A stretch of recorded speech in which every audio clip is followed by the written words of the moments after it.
जय माता दी। सर्वमंगल मांगल्ये शिवे सर्वार्थ साधिके शरण्ये त्र्यंबके गौरी नारायणी नमस्तुते। जय माता दी। मैं हूँ ज्योति और आपका अपने चैनल शुभ कथा में स्वागत है। आइए आज के वीडियो में हम माँ काली की व्रत कथा का श्रवण करेंगे। गुप्त नवरात्रि के पहले दिन माँ काली की पूजा की जाती है। 10 महाविद्याओं में पहली महाविद्या माँ काली की पूजा की जाती है। माँ दुर्गा के 9 स्वरूप में से पहला स्वरूप माँ काली का है। माँ काली को लाल गुड़हल बहुत अधिक पसंद है। माता को 9 दिन आपको गुड़हल के फूल जरूर समर्पित करने चाहिए। लाल रंग का फूल यदि आपको गुड़हल का मिल जाता है तो बहुत अच्छी बात है, और नहीं मिलता है तो आप कोई सा भी लाल रंग का फूल माता को जरूर समर्पित करें। आइए अब माँ काली की व्रत कथा का श्रवण करते हैं। हिंदू धर्म में माँ काली का प्रमुख स्थान है। काली का अर्थ है समय और काल। ऐसा माना जाता है कि इनकी उत्पत्ति समय और काल पापियों के नाश के लिए हुई थी। समय और काल से कोई भी नहीं बच सकता, यह सभी को निगल जाता है। माता पार्वती ने यह भयानक रूप पापियों के विनाश के लिए धारण किया था। माँ काली पापियों के लिए विनाश है और अपने भक्तों के लिए प्रेम से भरी हुई है। जो भी प्राणी सच्चे मन से माँ की भक्ति करता है, माँ उसे मन वांछित फल देती है। आइए अब व्रत कथा का श्रवण करते हैं। माँ काली की कथा के अनुसार एक समय दारुक नाम के पापी असुर ने ब्रह्मा जी की तपस्या करके उन्हें प्रसन्न कर लिया। ब्रह्मा जी से पाए वरदान के कारण दारुक अत्यंत बलशाली हो गया। वह देवताओं और ब्राह्मणों को परेशान करने लगा। वह उन पर अत्याचार करने लगा। धार्मिक अनुष्ठान यज्ञ बंद करवा दिए और स्वर्गलोक को चला गया। सभी देवता विचलित होकर ब्रह्मा जी और विष्णु जी के पास सहायता मांगने के लिए चले गए। ब्रह्मा जी ने बताया कि दारुक का नाश सिर्फ स्त्री के हाथों ही हो सकता है। सभी बड़े देवता भी उससे युद्ध में हार चुके थे।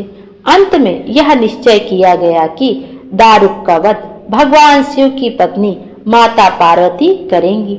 भगवान शिव ने अपना तीसरा नेत्र खोलकर भयानक और प्रचंड महाकाली को जन्म दिया। उनका शरीर काले रंग का था और माँ काली के माथे पर तीसरा नेत्र और चंद्र रेखा थी। उनके हाथों में त्रिशूल और कई प्रकार के अस्त्र शस्त्र थे। महाकाली के प्रचंड रूप को देखकर सभी देवता थर थर कांपने लगे और वहां से भागने लगे। युद्ध में दारुक महाकाली से पराजित हुआ और इस तरह उस दुष्ट का अंत हुआ। महाकाली के भयानक रूप से चारों तरफ अग्नि की भयानक लपटें उत्पन्न हो गई। महाकाली के क्रोध को सिर्फ भगवान शिव ही रोक सकते थे, इसलिए उन्होंने एक बालक का अवतार लिया। भगवान शिव शमशान पहुंचे और वहां बालक के रूप में लेटकर रोने लगे। छोटे बालक को देखकर महाकाली का क्रोध शांत हो गया। उनके हृदय में ममता की भावना जागृत हो गई और उन्होंने उस शिव रूपी उस छोटे को बालक को उठा लिया और उसे प्रेम दिया।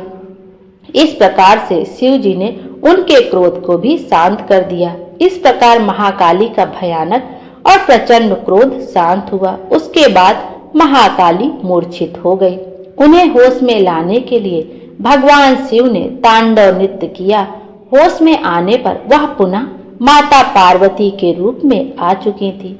माता पार्वती भगवान शिव का नृत्य देखकर नृत्य करने लगी, जिसके कारण उन्हें योगिनी के नाम से भी पुकारा जाता है।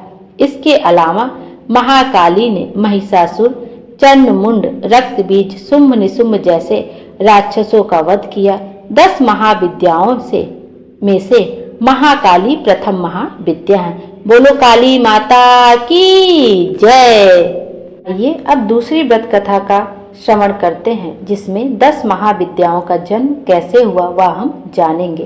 पौराणिक कथा के अनुसार एक समय योगेश्वर भगवान शिव ने महादेवी को प्रसन्न करने के लिए कठिन तपस्या की और उनसे अपनी पत्नी धर्म पत्नी होने का वरदान प्राप्त किया।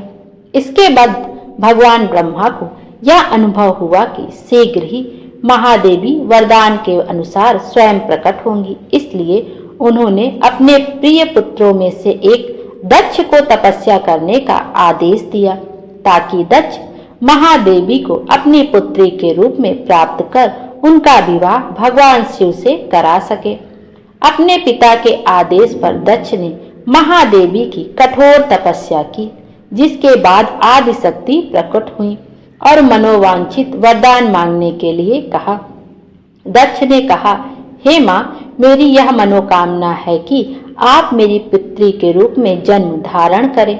महादेवी ने दक्ष को वरदान प्रदान करते हुए कहा कि जिस समय मैं भगवान शिव से विवाह करने के लिए अवतरित होंगी तो तुम्हारी पत्नी प्रसूति के गर्भ से जन्म धारण करूंगी। लेकिन देवी ने यह भी स्मरण कराते हुए कहा कि यदि दक्ष के पुण्यों का क्षय हो गया अथवा उन्होंने किसी भी प्रकार से महादेवी की उपेक्षा अथवा अपमान किया तो वह तत्क्षण उनका परित्याग कर देंगी। सती और शिव के विवाह के कुछ समय बाद दक्ष प्रजापति ने एक यज्ञ का आयोजन किया, जिसमें भगवान शिव को निमंत्रण नहीं भेजा गया। जिस समय भगवान शिव ने देखा कि सती उनके पिता की अस्वीकृति होते हुए भी उनके यज्ञ में सम्मिलित होने के लिए हठ कर रही हैं, तो शिव जी क्रोधित हो उठे और गर्जना करते हुए बोले, मुझे ज्ञात है कि तुम मेरे आदेशों के बंधन में बंधी नहीं हो, अतः जो मन हो करो। मेरी सहमति की प्रतीक्षा क्यों कर रही हो? भगवान शिव की ऐसी कठोर वाणी सुनकर देवी क्रोधित हो गई और मन ही मन यह विचार करने लगी कि भगवान शिव मुझे अपनी धर्म पत्नी के रूप में प्राप्त करने के बाद मेरे वास्तविक परम शक्ति स्वरूप को भूल गए हैं। अतः मैं भगवान शिव और अपने गौरवान्वित पिता का त्याग कर कुछ समय के लिए अपने स्वरूप और अपनी लीला में स्थित रहूंगी। यह तय कर देवी ने महाकाली का भयंकर रूप धारण किया। ये श्याम वर्ण की देवी थी, जो दिगंबरी दिशाएं ही जिनका वस्त्र हो, लो जिहा जिनकी जिहा बाहर की ओर लटकी तथा दांतों के मध्य दबी हुई हो, अस्त व्यस्त केसों वाली तथा नरमुंड माला धारण किए हुई थी। इस भयंकर रूप में देवी का दर्शन कर भगवान शिव चिंतित हो गए, लेकिन वो उस स्थान से जाने का प्रयास करने लगे। अपने प्रिय भगवान शिव को नाराज होकर जाता देखकर देवी माँ ने कृपा करते हुए भगवान शिव को किसी भी दिशा में भागने से रोकने के लिए और सभी 10 दिशाओं को अवरुद्ध करने के लिए 10 भिन्न भिन्न रूप धारण किए। देवी भगवती के प्रत्येक रूप ने एक एक दिशा को अवरुद्ध कर दिया। भगवान शिव जिस भी दिशा से जाने का प्रयास करते, उसी दिशा में देवी भयंकर रूप में उपस्थित होती थी। अंता निकलने का कोई मार्ग न मिलने पर भगवान शिव ने अपने नेत्र बंद कर लिए। बाद में जिस समय उन्होंने नेत्रों को खोला, देवी महाकाली अपने विकराल स्वरूप में उनके समक्ष ही खड़ी हुई थी। भगवान शिव ने प्रश्न किया, तुम श्यामा कृष्ण वर्ण वाली कौन हो? मेरी प्रिय सती कहाँ है? देवी ने हंसते हुए उत्तर दिया, क्या आप मुझे पहचान नहीं सकते? मैं आपकी प्रिय सती ही हूँ। मैं सृष्टि संहार कारिणी सूक्ष्म प्रकृति हूँ। आपकी अर्धांगिनी होने के कारण मैं गौर वर्ण अर्थात गौरी हो गई हूँ। जिन 10 देवियों को आप अपने चारों ओर दर्शन कर रहे हैं, वे भी मेरे ही भिन्न रूप हैं। अतः हे महामती शंभु, आपको परेशान होने की आवश्यकता नहीं है। देवी सती ने चिंतित भगवान शिव से कहा, आपके समक्ष जो देवी हैं वो भीमनायन महाकाली हैं। आकाश अथवा अंतरिक्ष दिशा में तारा है। दाहिनी ओर छिन्नमस्ता है। आपके बाईं ओर भुवनेश्वरी हैं। आपके पीछे बगलामुखी हैं। दक्षिण पूर्व कोने में अग्निकोण धूमावती हैं। दक्षिण पश्चिम कोने में नैऋत्य कोण में कमला है। उत्तर पश्चिम कोने में वायु कोण में मातंगी हैं।